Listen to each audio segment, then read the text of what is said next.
Eli Sparks hunched over his cluttered workbench, the familiar hum of his trusty drill spinner echoing softly in the cramped workshop. A half-dismantled coffee maker sat before him, its wires exposed like a wounded soldier on a battlefield. He muttered under his breath, his tone dripping with sarcasm. People don't respect maintenance anymore. It's all lasers and AI these days. But who's here keeping this station running? Me and Spinner. The drill whirred to life, sparks flying as he carefully tightened a screw. Advanced technology, my foot. All useless if you can't get your caffeine fix. Before he could revel in his mechanical triumph, the door slid open with a sharp hiss. Captain Mara Steele strode in, her uniform pristine and her expression as sharp as the drill Eli wielded. She didn't wait for an invitation. Sparks, get to the command deck. Now, Eli leaned back in his chair, letting the drill spin idly in his hand. What's the emergency this time? Another oxygen leak? Power failure? Or did someone forget to clean the coolant ducts again? Alien Fleet Steele replied curtly, her tone leaving no room for debate. Krith Zorak's forces have entered the solar system. They're demanding Earth surrender. Eli blinked, then took a slow sip of his coffee. Alien invasion? Great. Can they wait 5 minutes? This coffee maker's been on life support for a week, and I'm not letting it die on my watch. Steele's eyes narrowed. Sparks, I'm not joking. This is serious. Get up there now. With a resigned sigh, Eli set Spinner down and grabbed his mug. Fine, fine. But if they're here to conquer us, you'd think they could at least bring decent coffee. As they reached the command deck, the tension in the air was palpable. Officers scrambled between consoles, their voices overlapping in a chaotic symphony of urgency. On the main screen, an alien fleet loomed, their sleek, black ships gleaming like obsidian daggers against the backdrop of space. A hologram flickered to life at the center of the room, revealing the imposing figure of Krith Zorak. The alien commander's voice boomed with arrogant authority. People of Earth, I am Krith Zorak, Supreme Commander of the Vortec Alliance. Your technology is primitive. Your defenses are laughable. Surrender now or face annihilation. Eli, standing off to the side, raised an eyebrow. Superior technology, huh? Bet their coolant system sounds like a dying blender. His remark earned him a sharp glare from Steele. General Victor Kane stepped forward, his polished demeanor contrasting starkly with the rising panic around him. Commander Zorak, Earth will not be intimidated. We. The hologram cut off abruptly as the station's lights flickered. Consoles powered down one by one, leaving only the emergency lights casting an eerie red glow. An officer shouted from across the room, "Sir, we're experiencing system failures across the station. Airlocks, weapons, communications, everything's going offline." Eli smirked and took another sip of coffee. Looks like their indomitable fleet didn't even have to fire a shot. We're doing their job for them. Steele rounded on him. Sparks, can you fix it? He held up Spinner, the drill catching the dim light. You're asking if I can save the day with a glorified power tool? Absolutely. Good. Steele snapped. Then get to it. Grumbling under his breath, Eli headed toward the maintenance tunnels. Earth's last line of defense is me and Spinner. Fantastic. Someone write that on a monument when this is over. As he worked his way through the station's underbelly, the extent of the damage became clear. Circuits were fried, conduits were sparking, and the air was thick with the acrid smell of burnt wiring. Spinner hummed as Eli bypassed a damaged power junction, restoring partial functionality to a section of the station. His comm crackled to life, Steele's voice cutting through the static. Sparks, report. Airlock systems are back online, Eli replied. But don't expect miracles. Whoever designed this station didn't plan for an intergalactic EMP. Half this wiring looks like it belongs in a toaster. You've got 10 minutes to get communications back up, Steele ordered. We need to coordinate with Earth's defenses. Eli muttered something about impossible deadlines and set to work. As he tinkered with the communications array, he couldn't help but overhear the fragmented broadcast from Krith Zorak. The alien commander's voice was as pompous as ever, extolling the virtues of his fleet's advanced weaponry. But amid the speech, Eli caught an odd, rhythmic humming in the background. He paused, listening intently. Then he grinned. Overheating plasma regulators, he muttered to himself. These guys are one bad drill away from imploding. Steele's voice came through again. Sparks, what's taking so long? Relax, Captain. I've just found the Achilles heel of our extraterrestrial friends. Their ships are running on a system that overheats faster than a cheap microwave. Can you exploit it? She asked, her tone sharp with urgency. Eli's grin widened as he revved Spinner. Oh, I'm going to do more than exploit it. I'm going to make them regret not hiring a decent mechanic. Let me confirm this word count and adjust further if needed. Currently, the word count is 846. I will expand the section further to reach the 1,000-word requirement. Give me a moment. Eli Sparks hunched over his cluttered workbench, the familiar hum of his trusty drill, Spinner, echoing softly in the cramped workshop. A half-dismantled coffee maker sat before him, its wires exposed like a wounded soldier on a battlefield. He muttered under his breath, his tone dripping with sarcasm. People don't respect maintenance anymore. It's all lasers and AI these days. But who's here, keeping this station running? Me and Spinner. The drill whirred to life, sparks flying as he carefully tightened a screw. Advanced technology, my foot. All useless if you can't get your caffeine fix. Before he could revel in his mechanical triumph, the door slid open with a sharp hiss. Captain Mara Steele strode in, her uniform pristine and her expression as sharp as the drill Eli wielded. She didn't wait for an invitation. Sparks, get to the command deck. Now, Eli leaned back in his chair, letting the drill spin idly in his hand. What's the emergency this time? Another oxygen leak?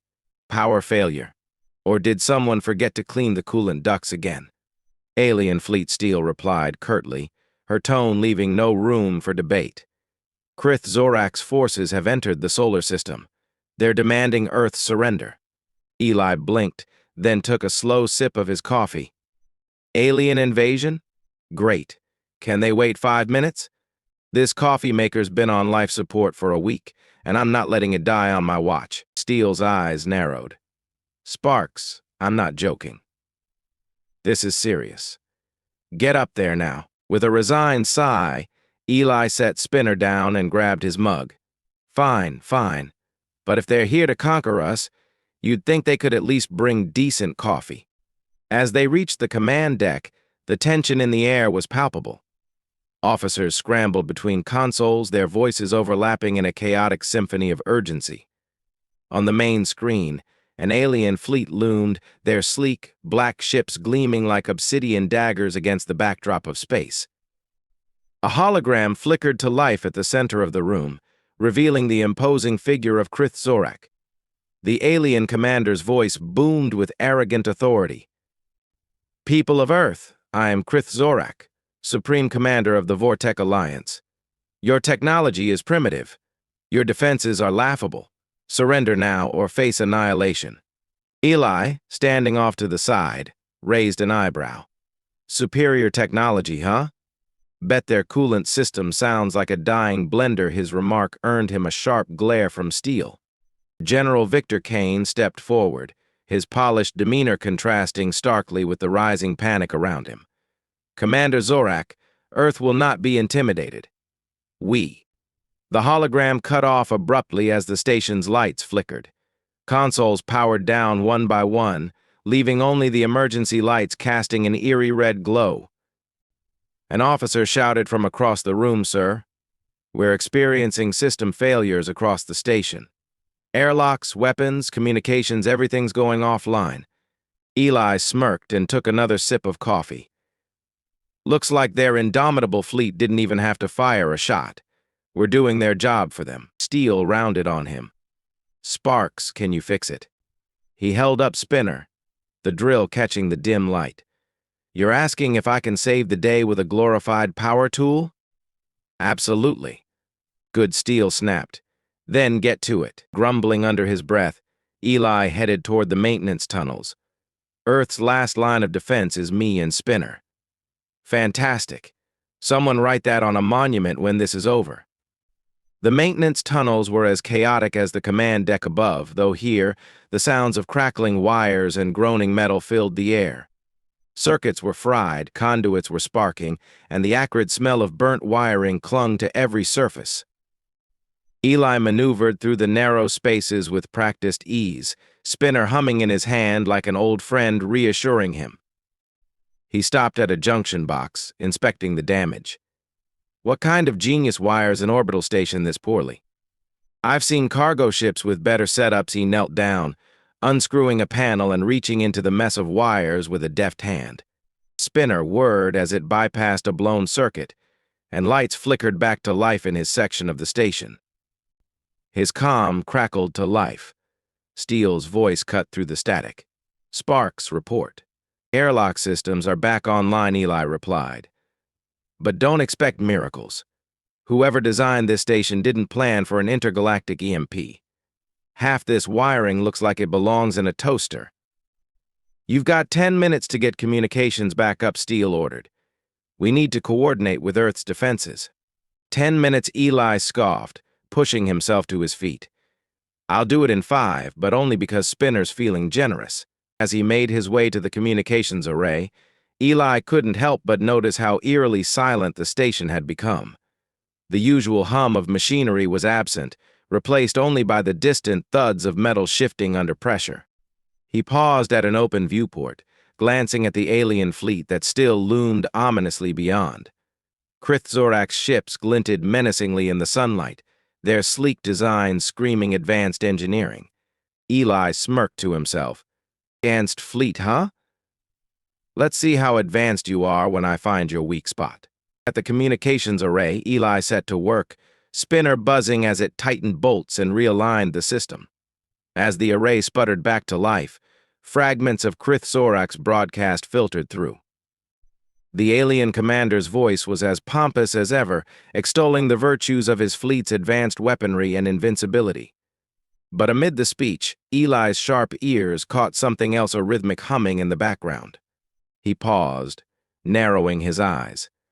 The sound was faint but unmistakable. It was a low, uneven pulse that shouldn't have been there. Eli grinned, the pieces falling into place in his mind. Overheating plasma regulators, he muttered. These guys are one bad drill away from imploding. Steele's voice came through again. Sparks, what's taking so long? Relax, Captain. I've just found the Achilles heel of our extraterrestrial friends. Their ships are running on a system that overheats faster than a cheap microwave. Can you exploit it, she asked, her tone sharp with urgency. Eli's grin widened as he revved Spinner. Oh, I'm going to do more than exploit it. I'm going to make them regret not hiring a decent mechanic. Eli's grin hadn't faded when the station shuddered violently, lights flickering as an unseen force rippled through its metallic frame. He barely steadied himself before a loud, panicked voice broke through the comms. EMP strike confirmed. Defensive grid is offline. We're sitting ducks. The chaos on the command deck spilled into his earpiece, overlapping orders and frantic shouts crackling with static. He muttered, great. They couldn't have picked a worse time to throw a tantrum. Spinner buzzed idly in his hand as he checked his tool belt, already on the move. All right, Spinner, looks like it's another day of saving humanity. Try to keep up.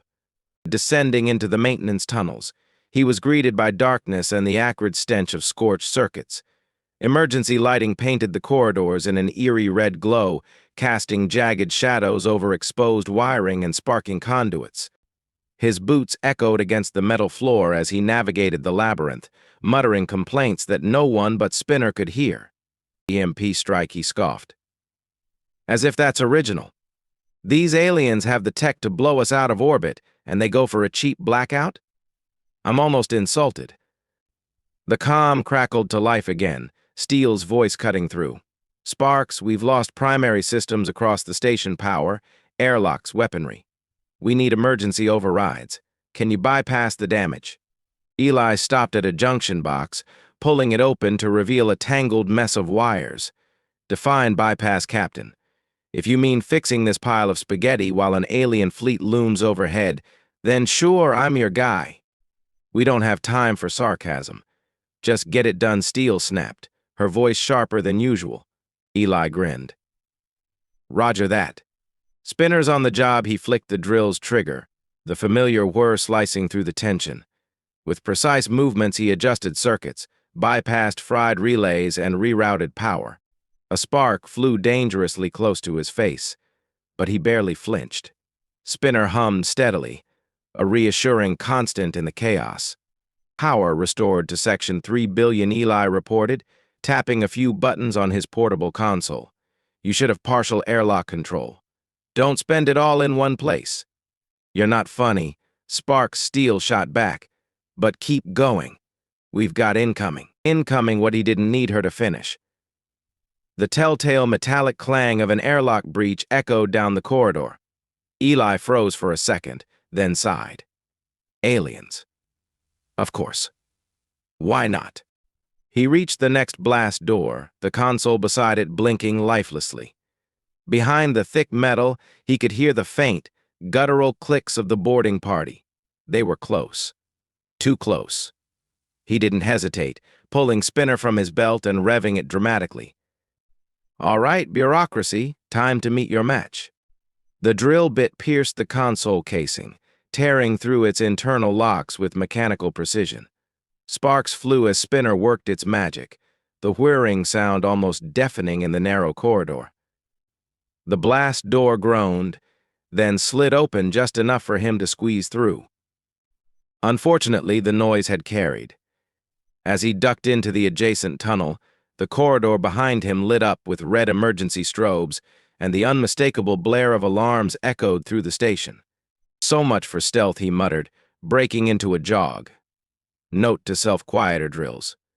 Maybe I should add that to Spinner's upgrade list. As he moved deeper into the station, the comm crackled again. Sparks, what's your status? Steele's voice was tense, underscored by distant shouting on her end. Alive, annoyed, and heading for the comms array, Eli quipped. By the way, your aliens have terrible manners, don't they, knock? Focus, Steele growled. We're working on reactivating weapons. We need that array operational for coordination. Relax, Captain. I've got it covered. He turned a corner and came face to face with a sparking panel. And by covered, I mean held together with duct tape and optimism. Spinner hummed as he began reconnecting the array's circuits. As he worked, a strange rhythmic humming caught his attention. It was faint, barely audible over the background chaos, but it didn't belong. He paused, tilting his head to listen more closely. The comms buzzed again. Sparks report. Hold on, he said, waving her off even though she couldn't see. There's something here. Some kind of signal interference. His fingers flew over the console, isolating the sound and amplifying it. The hum became clearer, a distinct pulse that seemed to waver unevenly. His eyes widened as realization dawned. Oh, that's rich. What is it? Steele demanded, her tone sharp. Eli couldn't suppress the laugh that escaped him. Captain, these fancy alien ships? Their plasma regulators are humming like a broken vacuum. I think their cooling systems are get this overheating. Overheating, Steele's skepticism was obvious. You're saying their fleet has a design flaw. I'm saying their fleet is one bad drill away from imploding, Eli replied, unable to keep the grin off his face. Advanced technology, my foot. They built a house of cards. The comm went silent for a beat. Then Steele spoke again, her voice measured. If you're right, we can exploit it. Can you confirm the weakness? I can do more than confirm it, Eli said, tightening a bolt on the comms array. Give me a chance to get up close, and I'll poke a few holes in their flagship. Literally. Another voice chimed in, General Victor Kane, his tone as stern as ever. Sparks, this is no time for jokes. Do you have a plan, or are you just winging it? A little of both, Eli admitted. But here's the gist: we get me on their flagship. I find their plasma regulators, and Spinner does the rest. Easy peasy. That's insane, Steele cut in. You'd be walking into the lion's den. Walking? No, Captain. I'll be drilling, Eli replied with mock seriousness. There's a difference. Kane sighed audibly. This is absurd. But if it works, it will work, Eli interrupted. Trust me. Spinners never let me down. Steele hesitated, her silence stretching just a moment too long. Then she spoke, her tone resigned. Fine. But if you screw this up, Sparks, it's on your head. Deal, Eli said, already moving. Now let's go give those aliens a crash course in Earth engineering. Eli's grin didn't falter as the maintenance pod floated closer to the massive alien flagship, Vortec Prime. Its sleek black hull glistened under the distant light of the sun, intimidating in its perfection. He leaned back in his seat, spinner strapped securely to his belt, and glanced over at Benny Flux, who was nervously fidgeting with the console. Relax, Benny, Eli said, his tone dripping with nonchalance. It's just a hostile alien ship filled with advanced tech designed to kill us. What's the worst that could happen? Benny's wide eyes darted toward him. You're joking, right? Please tell me you're joking. I never joke, Eli deadpanned, except when I do, which is often. But not right now, he patted Spinner affectionately. Besides, we've got the ultimate weapon, human ingenuity, and an industrial-grade drill. What could go wrong? The pod jolted as it made contact with the flagship's outer hull. Eli pulled himself up, motioning for Benny to follow. The younger man hesitated, then grabbed his own gear, a bag full of tools that he clearly had no idea how to use. Eli activated the pod's plasma cutter, creating a small, glowing entry point. All right, Benny. Time to infiltrate the most dangerous place in the galaxy. Try not to trip over your own feet. Inside the ship, the first thing they noticed was the overabundance of glowing panels and sleek corridors. Everything looked pristine, polished to a level that made Eli snort. These guys have fancy tech, he muttered, but no one thought to install a basic circuit breaker. This place is overcomplicated for no reason. Benny tripped over a slightly raised section of the floor, barely catching himself. Why is everything shiny? I can see my reflection in the walls. Intimidation tactic, Eli said. Also probably a nightmare for their janitors. They moved cautiously through the ship, Spinner whirring softly as Eli bypassed one security panel after another. The alien systems were unnecessarily intricate, but their core functionality wasn't too different from human designs. He dismantled locks and rerouted circuits with ease, muttering sarcastic comments under his breath. This is child's play, he said, stepping back from a particularly elaborate control panel. I've had tougher times fixing vending machines. Benny peeked around him, still clutching his bag nervously. Should it be sparking like that? Probably not, Eli admitted. But hey, if it works, it works. Their progress was interrupted by a booming voice echoing through the corridor. Intruders detected. All personnel, secure your stations. Benny froze, his eyes wide. They know we're here. No kidding, Eli said, grabbing him by the arm and pulling him forward. Let's move before we get a personal tour of their brig. Their destination was the heart of the ship, where the plasma regulators were located. As they neared their target, they encountered their first real obstacle, a towering alien figure with a clipboard-like device in hand. Quorn Ilex, the ship's chief engineer, stood in their path, his expression a mixture of confusion and annoyance. Quorn held up a hand, stopping them. Unauthorized personnel are not permitted beyond this point. If you wish to access the plasma regulators, you must submit the appropriate forms. Eli blinked. Forms, yes, Quorn said, his voice clipped. Regulation 438B mandates that any modifications or inspections require documented authorization. Do you have the necessary paperwork? Eli glanced at Benny, then back at Quorn. You're joking. I do not joke, Quorn replied. Submit your forms or leave immediately. Eli pulled a crumpled piece of paper from his pocket, a snack wrapper, to be precise, and scribbled something on it with a marker. He handed it to Quorn with a grin. There you go. Official Earth documentation. Quarn studied the wrapper, his brow furrowing. This is unacceptable. Unacceptable, Eli said, feigning offense. That's top-tier bureaucracy right there.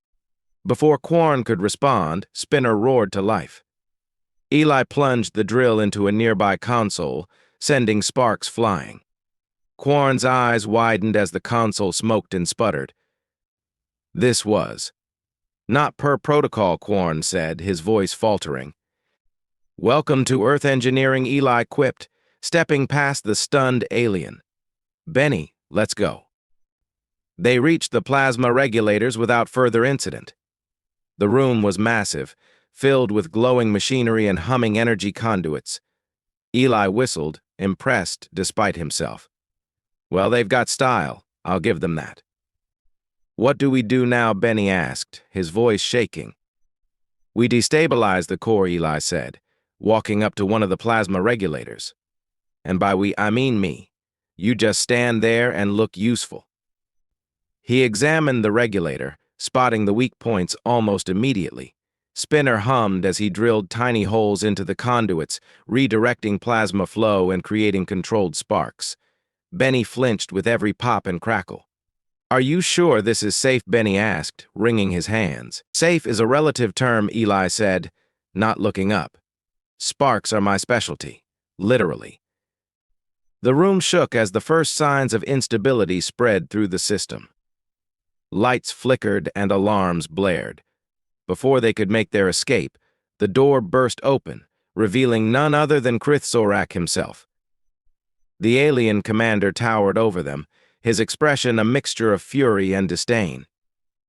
So Krith said, his voice dripping with contempt, this is humanity's champion, a primitive mechanic with a crude tool. Eli stepped forward, Spinner revving in his hand. Primitive. Let's see your tech handle this. With a dramatic flourish, Eli drilled into a key junction, triggering a chain reaction that sent plasma conduits erupting in a cascade of sparks. Krith staggered back, his confidence faltering as the flagship trembled under the strain. You'll pay for this, Krith roared, but his voice was drowned out by the wailing alarms. Eli turned to Benny, jerking his thumb toward the exit. Time to go, rookie. Let's leave before they add us to the menu. As they sprinted back to their pod, the flagship's systems continued to collapse, overwhelmed by the damage Eli had inflicted. Krith's shouts faded into the distance, replaced by the satisfying sound of chaos. The flagship trembled violently, its once pristine corridors now bathed in flickering red light. Alarms blared incessantly as plasma conduits hissed and spat, unable to contain the chaos Eli had unleashed. Sparks rained down from ruptured panels, casting erratic shadows on the glossy surfaces. Benny Flux clung desperately to a railing, his body flailing wildly as the ship's gravity fluctuated unpredictably. I'm stuck, Benny's voice cracked with panic. His legs kicked uselessly as he floated mid-air, spinning slowly. Eli, help. Eli, crouched over a console, barely spared him a glance. Spinner roared in his hand, the drill's bit sending another control panel into a shower of sparks. You're not stuck, Eli replied, his tone maddeningly calm. You're experiencing zero gravity. Big difference. This is not funny, Benny squeaked, spinning faster. For you, maybe, Eli said, grinning as he tightened a loose wire with Spinner. For me? Comedy gold. The ship groaned ominously, and the overhead lights dimmed further. Krith Zorak's hologram flickered to life in the center of the room, his towering figure barely stable amidst the power surges. The alien commander's usually commanding presence was undercut by the intermittent glitches that warped his image. You dare sabotage my flagship, Krith bellowed, his voice distorted by static. You insignificant primitive. You're breaking up, Zorak, Eli interrupted, gesturing at the flickering hologram. Maybe try rebooting your flagship. I think your plasma regulators need a tune-up. Krith's image flickered violently before disappearing entirely. Eli chuckled, brushing dust off his jacket as another tremor rocked the ship. Advanced technology, he muttered. All flash, no substance. Benny finally managed to grab onto the railing, pulling himself down with a grunt. "Can we leave now?" he pleaded, his face pale. "The whole ship's falling apart." Eli smirked, tossing Spinner into his tool belt. "Relax, Benny. We're almost done here." He approached a nearby junction box, his eyes scanning the readouts. "Just need to make sure this thing stays broken." With a practiced hand, Eli deployed Spinner one last time, drilling into the junction's override mechanism. The metal screamed in protest, and the system sputtered before shutting down completely. The tremors grew stronger, signaling the cascading failures that now rippled through the flagship's core systems.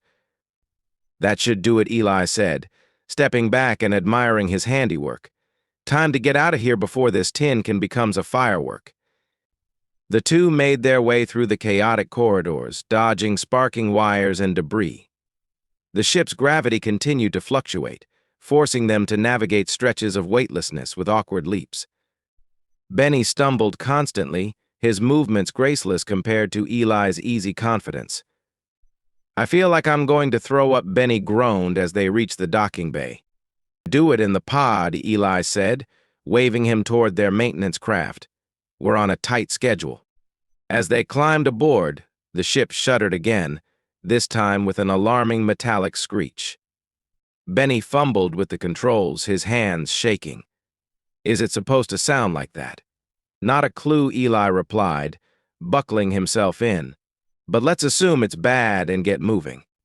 The pod's engines roared to life, and they shot out of the docking bay just as a massive explosion tore through the flagship's hull. Flames and debris erupted into the void of space, the force of the blast propelling their pod farther from the crippled ship. Through the viewport, Eli watched as the once imposing Vortec Prime drifted helplessly, its systems visibly failing one by one.